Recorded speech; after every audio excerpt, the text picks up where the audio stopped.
Hi everyone, my name is Roseanne and I did my final project on India's Touch the Pickle campaign. It was executed by Procter & Gamble in India. A little bit about Procter & Gamble.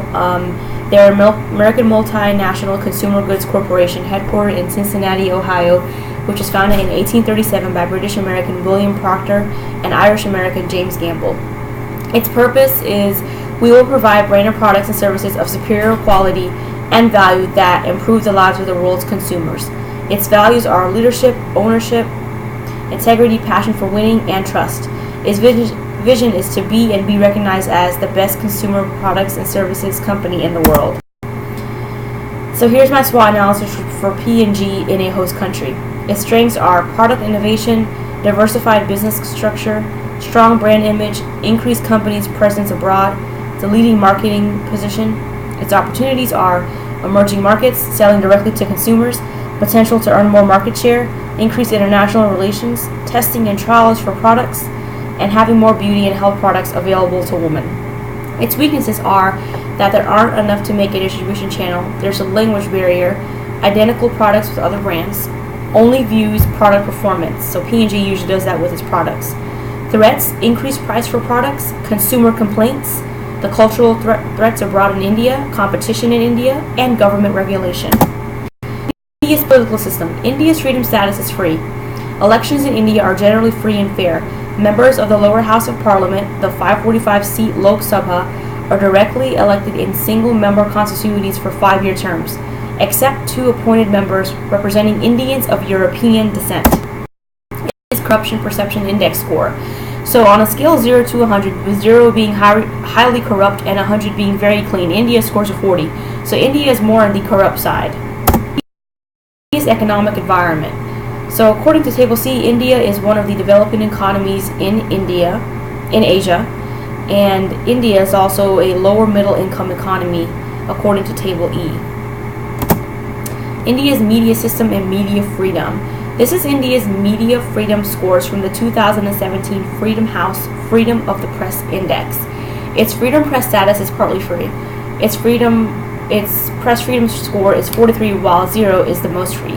Its legal environment score is 11, with 0 being the most free. Its political environment score is 22, with 0 being the most free. Its economic environment is 10, with 0 being the most free. India's literacy rates. India's overall literacy rate is 69% according to the UNESCO e-Atlas of e-literacy. India's media penetration. According to Statista, India's TV penetration rate has been increasing over the past few years. It is expected that 84% of TV households in India will be cable or satellite TV subscribers by 2021. India's internet penetration. According to Statista, India has over 460 million internet users. It's the second largest online market, ranked only behind China. By 2021, there will be about 635.8 million internet users in India. India's culture according to Hofstede's dimensions. So for power distance, India has a score of 77 because it appreciates hierarchy and a top-down structure in society. For individualism, it has a score of 48, and it's a society with both collectivistic and individualist traits. India scores 56 for masculinity and is very masculine in terms of display of success and power. India scores 40 for uncertainty avoidance and has a preference for avoiding uncertainty. With an intermediate score of 51 for long-term orientation in this dimension, a dominant preference in Indian culture cannot be determined. India receives a low score of 26 in indulgence, meaning that it is a culture of restraint. Societies with a low indulgence score have a tendency to be cynical and pessimistic. Alright, so now I have a Touch the Pickle campaign video. You'll learn more about the campaign, what it's all about, and some background on it. The video will take just a little time to load.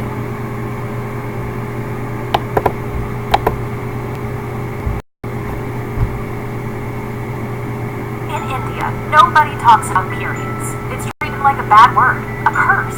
What's worse, as soon as young girls hit puberty, they're introduced to many different don'ts. Don't sleep on the bed. Don't enter the kitchen. Don't water the plants. And the most ridiculous one of them all, don't touch the pickle jar. They're told that a bottle of pickle will rot when a menstruating woman touches it during their impure time. Whisper decided it was time to bust these myths. We launched Whisper Touch the Pickle, encouraging women across top urban communities to question period-related myths, reinforcing Whisper as the enabler. So, how did we do it? To start the conversation and to get the Indian subcontinent talking about the myths of menstruation, we launched our bold Touch the Pickle film, using social media, radio, YouTube, TV, and iVideo to spread the message. It became fuel and an open platform for women to ridicule, question, and bust period taboos. We urged users to share their testimonials and encouraged other women to pledge support by touching the pickle. Women across the region backed the movement, going as far as writing messages on their pads, turning a subject that was once hidden into an open debate. We got anthropologists to talk about the genesis of these existing taboos and their irrelevance today on radio and in social media, and even at TEDx. Stand-up comedians joined the conversation. Just by touching it. Just imagine the power of an army of menstruating women. Whisper even tied up with actress Aditi Gupta and launched comic books about the subject. Over 2.9 million women pledged to touch the pickle. We generated 6.1 million worth of earned media coverage. 1.9 million people viewed the video on YouTube. Whisper's share of voice grew from 21% to 91%, and so did the voice of women. Alright, so that's the video. Primary publics: urban Indian woman, women who believe the touch the pickle taboo. Secondary publics: Whisper, the brand owner, BBDO India, which is the leading agency, Madison PR, Quasar Media, Mediacom, and Encompass, which were contributing agencies. India's low intelligence score of 26 means it has a tendency to be cynical. Men in the culture were cynical about women talking about the taboo. It also has a high masculinity score. Touch the Pickle approaches to reaching target audiences. So Whisper's campaign strategy was to drive a new conversation about periods and the brand with young urban women. They conducted qualitative research with women across India to understand their issues about periods. They also seeded their research findings on how women felt about period taboos in major newspapers across the country. They also utilized opinions from female role models such as Shraddha Kapoor about the taboos. They also did TV ads urging women to challenge the taboo of touching the pickle and break period taboos that held them back.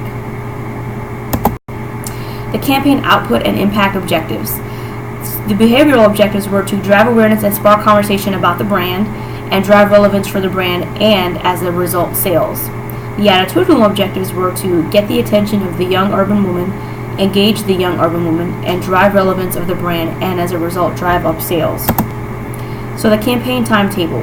This campaign was executed in 2015. It started July of 2015, and then it just kind of went into the next year. The campaign theme and key messages.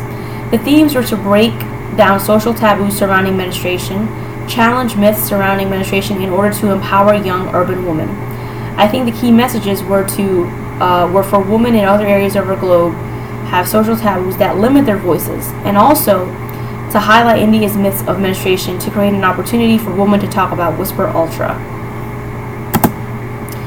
The campaign actions and special events. So there was the Touch the Pickle movement, and this is Parineeti Chopra on the far right picture. She was at the Touch the Pickle movement event, and that was also in the video. And also P&G Whispers Touch the Pickle wins a Glass Grand Prix Award. So it's a very, very renounced campaign. The campaign media and channels used. The channels used were earned media, buzz, events and experiential, magazines through consumers, newspapers, online video, print, unspecified, product sampling, public relations, radio, social media, television, word of mouth advocacy. Their media budget was up to $500,000. The campaign implementation. The campaign was mostly implemented using radio, newspapers, the campaign video, Touch the Pickle movement, the video again, and also the Twitter hashtag Touch the Pickle. On the radio, DJs across major cities also conducted live debates and listener Q&A sessions. So more implementation. This was on the far left a picture of some of the women who were just talking about letting go of napkins for their periods. And on the right, we have an image that was released on campaignsofrule.com. So there's a really strong online presence for this campaign. The campaign evaluation. So first we see get the attention of the young urban woman. So they exceeded their goal.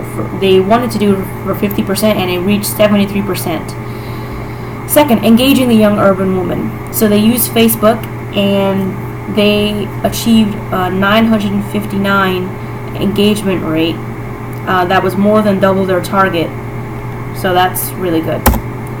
Also, their key brand equity points increased. Their goal was to do 10 and it increased 13 points. So another objective was they wanted their campaign to get the attention of and engage with young urban women in a new contemporary conversation about periods in the brand. So they reached an unprecedented number of women, and no other Whisper campaign has achieved those comparable results. The earned media coverage exceeded targets 1.5 times over with Touch the Pickle, and they turned period taboos. Also, they needed their campaign to drive relevance of the brand and as a result drive sales of Whisper Ultra. What that meant for them, they needed to increase key brand relevance parameters like makes me feel confident, is for girls who have an active lifestyle, and lets me do any activity I want by 10%. Whisper Ultra needed to catch up from growing value sales percent slower than the category average. The campaign turned this around and helped Whisper Ultra achieve the highest ever value share levels. So, summary of the case. Whisper was the category leader, but the brand had started to look outdated when compared to newer brands which took a more contemporary approach, and its sales were slowing as a result. This campaign started a new conversation to help and empower women to challenge period taboos, which were still significant in India. Whisper surpassed its set objectives as over 2.9 million women participated in the movement, generating earned media, improving brand relevance, and growing sales. The key takeaways. The power of social media can help drive revenue and generate publicity for a brand. Also, according to the Touch the Pickle report from WARC, a well-known brand can create ideas to engage with consumers, drive new conversations, and as a result, drive preference for the brand. My specific recommendations are having more specific audiences rather than just young urban women. Partner with an American period product brand such as Always. Having more product placements like in TV ads, movies, etc. More celebrity endorsements for using Whisper products.